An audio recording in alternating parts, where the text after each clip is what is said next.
Hi, good morning, praise Lord. ఈరోజు యేసు ఇచ్చు బహుమానము. మరి మనం ఎక్కడి నుంచి ధ్యానించబోతున్నామంటే 2వ కొరింథియన్స్ 12వ అధ్యాయము 9-10 వచనాలు. 2 Corinthians 12th chapter 9th and 10th verse. But he said to me, my grace is sufficient for you, for my power is made perfect in weakness. Therefore I will boast all the more gladly about my weakness, so that Christ's power may rest on me అని ఈ వచనము మరి తెలియజేస్తుందండి. ప్రభు ఏమంటాడంటే ఆయన కృప మనకు చాలా అండి కదా. ఎన్నోసార్లు మరి ప్రభు యొక్క కృపకు చాలా తక్కువ ప్రాముఖ్యత కొన్నిసార్లు మనం ఇస్తూ ఉంటాం కదండి. కానీ ఈ వచనంలో నాకు నచ్చింది ఏంటంటే, ఇక్కడ ఉన్న ఈ వచన ప్రకారం మనం ఏం చూస్తున్నామంటే, is telling I will boast more gladly. అంటే నా బలహీనాల కొరకు మరి నేను సంతోషిస్తున్నాను, దాని గురించి నేను గొప్పగా చెప్పుకుంటానని మరి ఈ వచనం తెలియజేస్తుందండి. అంటే నాకు ఒక స్టేట్మెంట్ నాకు చాలా ఇష్టం అండి. Our weakness is the place where God can show his strength అని ఒక స్టేట్మెంట్ ఉంటుంది. అంటే ఎక్కడ మన బలహీనాలు మనకు ఉంటాయో అక్కడనే ప్రభు ఆయన యొక్క బలాన్ని ఆయన చూపించగలుగుతాడంటండి. కొన్నిసార్లు ప్రభు ఎలాంటి పరిస్థితులు మన జీవితంలో ఆయన తీసుకొస్తాడంటే, ఏం చేయాలో తెలియని పరిస్థితి మనకు వస్తూ ఉంటుంది.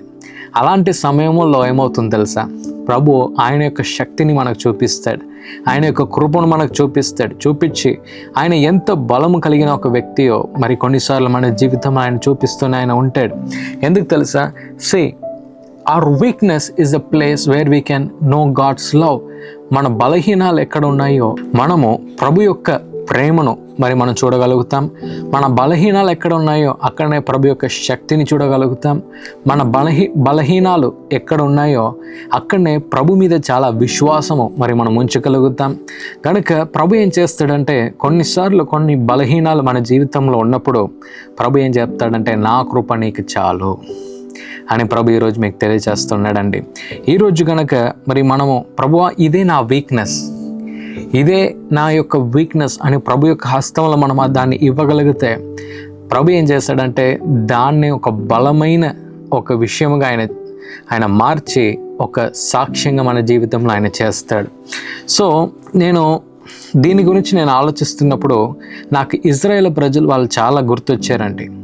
ప్రభు మరి అబ్రహాంతో ఏమంటున్నాడంటే, మరి ఇజ్రాయేల్ ప్రజలందరూ కూడా తిరిగి బానిసత్వంలో వారు వెళ్ళిపోతారు, మరి తిరిగి నేను వారిని బయటికి తీసుకొస్తాననే వాగ్దానము ప్రభు అప్పుడే ఇచ్చేస్తాడు అబ్రహాంకి. కానీ మనం ఏం చూస్తున్నామంటే, ఇజ్రాయేల్ ప్రజలు ఎలాంటి ఒక పరిస్థితికి వారు వెళ్ళిపోతున్నారంటే, ఎవ్వరు కూడా వారికి సహాయం చేయడానికి చుట్టూ ఎవరు కూడా లేరండి. కానీ ప్రభు ఏం చేస్తున్నాడంటే, ఆ సమయం కొరకు ఆయన ఎదురు చూస్తూ ఉన్నాడు. వారు ఏడుస్తున్నారు, మరి ప్రభువా మమ్మల్ని కాపాడండి అని అడుగుతున్నారు. అప్పుడు బైబిల్ గ్రంథం ఏమని తెలియజేస్తుందంటే, ప్రభు వారి యొక్క మరి ఆ మొరను ఆయన విన్నాడంట. వారి యొక్క మొరను విన్నాడు అని దేవుని యొక్క వాక్యం తెలియజేస్తుందండి. అంటే నేను ఎందుకు ఇది మీకు తెలియజేస్తూ ఉన్నానంటే, వారు ఎలాంటి ఒక పరిస్థితికి వారు వెళ్ళిపోయారంటే, ఇకపై ప్రభు సహాయం చేయకపోతే ఇక మనం ఏం చేయలేము అనే పరిస్థితికి మరి వారు వెళ్ళిపోయారన్నమాట. సో ఇక్కడ మనం ఏం చూస్తున్నామంటే, ప్రభు అన్నిటినీ కూడా ఆయన సమకూర్చి ఆయన కృపను ఆయన చూపించి మరి ఇజ్రాయేల్ ప్రజల్ని ఆయన బయటికి తీసుకొచ్చాడు. ఆ తీసుకొచ్చే మార్గంలో వారి ప్రజలు ఏం అర్థం చేసుకున్నారంటే, మనకి బలహీనం ఉన్నా కూడా ఈ ప్రభు మనకు తోడుగా ఉన్నప్పుడు అది బలముగా మారింది అని వారు అర్థం చేసుకున్నారు. అదే ప్రభు ఈరోజు మీ జీవితంలో కూడా చేయాలని ఆశపడుతూ ఉన్నాడు. మీ బలహీనాలు ఎక్కడెక్కడ ఉన్నాయో అన్నిటినీ ప్రభు యొక్క హస్తంలో ఇచ్చేయండి.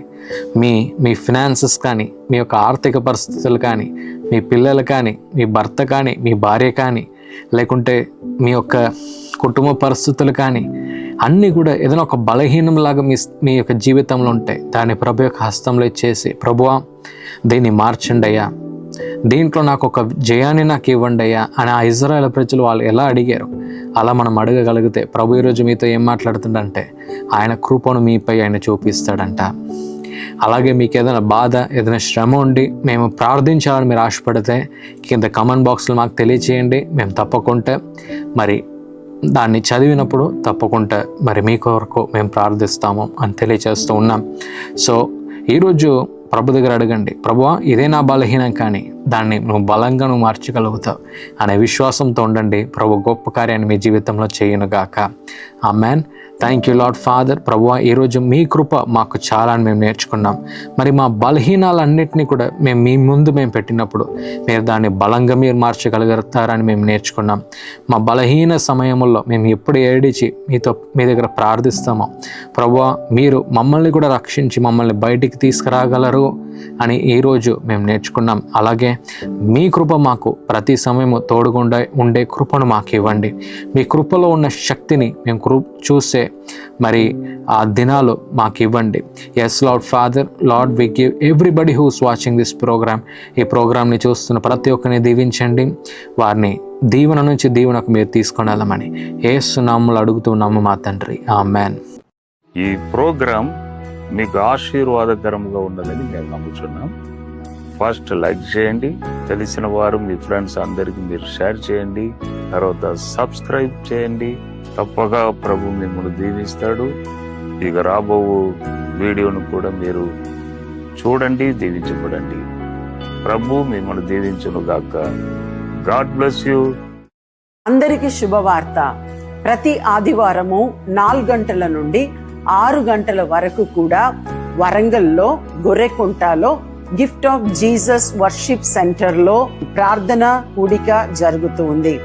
మీరు పాల్గొనండి, ఇతరులకు షేర్ చేయండి. ప్రభు మిమ్మల్ని దీవించును గాక.